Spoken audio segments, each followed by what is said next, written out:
கொஞ்சம் பாரு. ඔයිට වඩා කොච්චර සංසි මේ නිකන් මේ පොඩි සංසිද්ධිය වල අනේ කවුරුවක් කලබල වෙන්න ඕන නෑ මහත්තුරු. වැරදි වෙනවා වෙන කාගෙන්ද?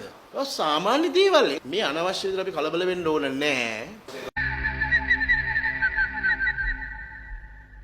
கொஞ்சம் அங்கே பாரு கண்ணா.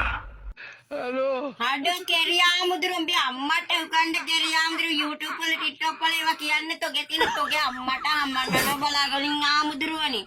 ඕවා සුළු වැරදිද කෙරියා? අඩෝ උඹගේ සිවුරක් වටින තෝත් ඒ වගේ පතේක් වෙන්න. ඒකනේ පතයට කට්ටා දින්නේ. ඌට කට්ටා දින්නේ උඹත් ඒ වගේ කෙරියෙක් වෙන්න ඇති. උඹත් කී දිනෙක ප්‍රදූෂණය කරත් දන්නේ නැහැ. ආමුදුරෝ උඹ සිවුර දාගෙන ඉන්න විදිහට පන් හොඳේ අපේ ළමයි අපි